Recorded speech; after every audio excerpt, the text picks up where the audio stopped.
রাশিয়ার পররাষ্ট্র মন্ত্রণালয়ের মুখপাত্র মারিয়া জাখারোভা বলেছেন, যুক্তরাষ্ট্র আর ইসরায়েল গত ২৮ ফেব্রুয়ারি ইরানের ওপর বিনা উস্কানিতে একপাক্ষিক ও আগ্রাসী হামলা চালিয়েছে। এ যুদ্ধে দেশ দুটি শোচনীয় পরাজয় বরণ করেছে।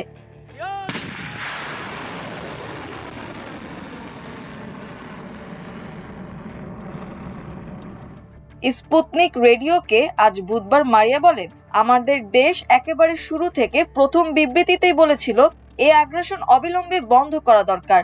এ পরিস্থিতির কোনো সামরিক সমাধান নেই।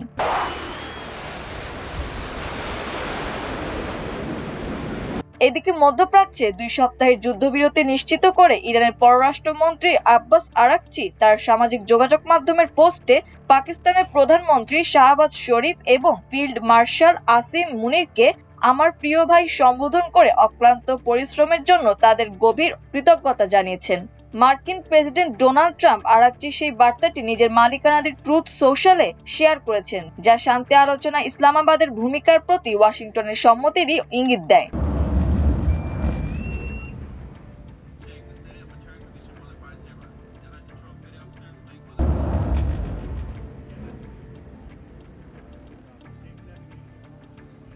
এর পরপরই পাকিস্তানের প্রধানমন্ত্রী শাহবাজ শরীফ এক্সে এক পোস্টে লিখেছেন, অত্যন্ত বিনয়ের সঙ্গে আমি ঘোষণা করছি, ইরান ও যুক্তরাষ্ট্র তাদের মিত্রদের নিয়ে লেবানন সহ সব জায়গায় অবিলম্বে যুদ্ধবিরতিতে সম্মত হয়েছে, যা এখনই কার্যকর হবে।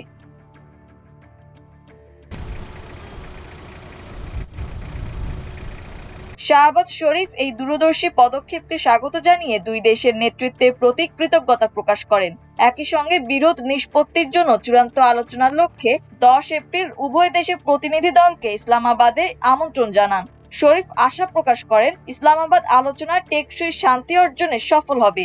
इस जंग को रुकवाने के लिए पाकिस्तान सफारती सतह पर सालची की भरपूर और पुरखलूस कोशिशें कर रहा है ताकि खित्ता और बरादर इस्लामी ममालिक तबाहकुन जंग और उसके मनफी असरात से निजात पाएँ और इज्तमाई मुशावरत और दानिशमंदी से पायदार अमन की राह हमवार हो सके।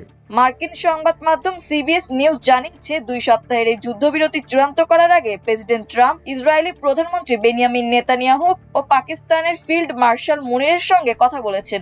প্রতিবেদন অনুযায়ী পাকিস্তানের সেনা প্রধান ফিল্ড মার্শাল মুনির রাতভর মার্কিন ভাইস প্রেসিডেন্ট জেডি ভ্যান্স, বিশেষ দূত স্টিভ উইটকফ ও ইরানের পররাষ্ট্রমন্ত্রী আরাকচির সঙ্গে যোগাযোগ রক্ষা করেছেন।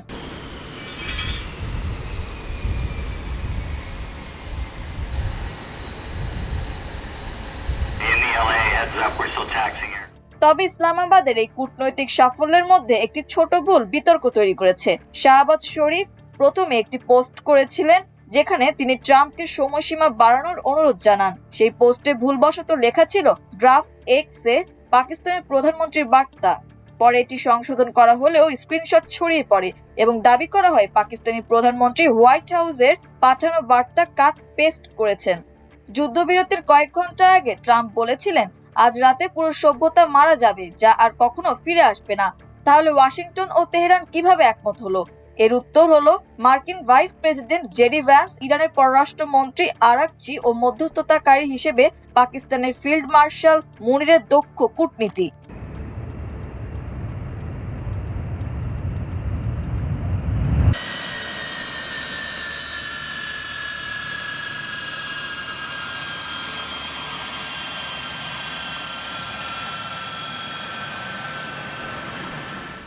ইসলামাবাদ মার্চ মাসের শেষ দিক থেকেই উপসাগরীয় অঞ্চলে শান্তির জন্য চেষ্টা করছিল।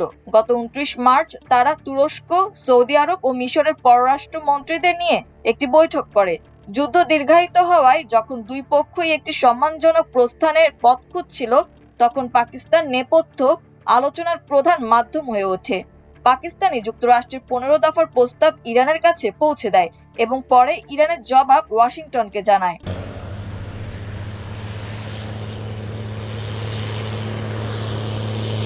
মধ্যস্থতাকারী হতে হলে দুই পক্ষেরই আস্থা থাকা জরুরি।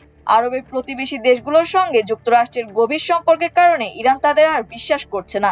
উপরন্তু যুক্তরাষ্ট্র ও ইসরায়েলের বিমান হামলার জবাবে ইরান উপসাগরীয় কিছু দেশে হামলাও চালিয়েছে। অন্যদিকে পাকিস্তানের সঙ্গে ইরানের সীমান্ত রয়েছে।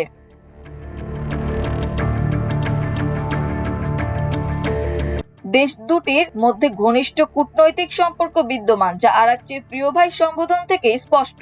এছাড়া ফিলিস্তিন ইস্যুতে ইসরায়েলের সঙ্গে পাকিস্তানের কোনো কূটনৈতিক সম্পর্ক নেই, যা ইরানের অবস্থার একটি বড় কারণ। যুক্তরাষ্ট্রের ক্ষেত্রেও গত এক বছরে পাকিস্তানের সঙ্গে সম্পর্কের বেশ উন্নতি হয়েছে। ইসলামাবাদ ট্রাম্পের বোর্ড অব পিস এ যোগ দিয়েছে, যা গাজায় শান্তি প্রতিষ্ঠায় কাজ করছে। ট্রাম্প ইতোমধ্যে আসিম মুনিরকে তার প্রিয় ফিল্ড মার্শাল হিসেবে অভিহিত করেছেন। মুনিরের সঙ্গে মার্কিন ও ইরানি প্রতিরক্ষা কর্মকর্তাদের গভীর যোগাযোগ থাকায় পাকিস্তান এই আলোচনায় বাড়তি সুবিধা পেয়েছে। পাকিস্তানের এই আগ্রহ কেবল ভূ-রাজনৈতিক নয়, বরং জীবন মরণ সমস্যা। দেশটি তার অধিকাংশ তেল মধ্যপ্রাচ্য থেকে পায়। তাছাড়া বহু পাকিস্তানি মধ্যপ্রাচ্যের দেশগুলোতে কাজ করে রেমিটেন্স পাঠান। যুদ্ধের ফলে এবং ইরানের হরমুজ প্রণালী অবরোধের কারণে বিশ্ববাজারে তেলের দাম বেড়ে গিয়েছিল, যা শাহবাজ সরকারের ওপর প্রচন্ড চাপ তৈরি করেছিল।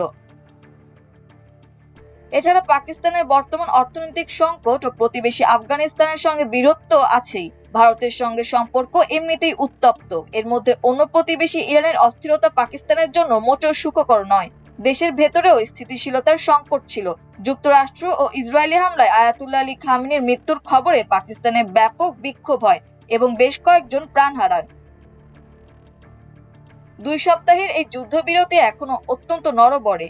যদি এই শান্তি আলোচনা ভেস্তে যায়, তবে মধ্যস্থতাকারী হিসেবে পাকিস্তানের ভাবমূর্তি চরমভাবে ক্ষতিগ্রস্ত হবে। এমনকি কোনো ভুল না থাকলেও দুই পক্ষের যে কোনো একটি পক্ষ ইসলামাবাদকে দায়ী করতে পারে। সবচেয়ে বড় কথা হলো, পাকিস্তানের যুদ্ধবিরতি কার্যকর রাখার মতো শক্তিশালী ভূরাজনৈতিক শক্তি নয়। যদি আবার যুদ্ধ শুরু হয়, তবে পাকিস্তান উভয় সংকটে পড়বে।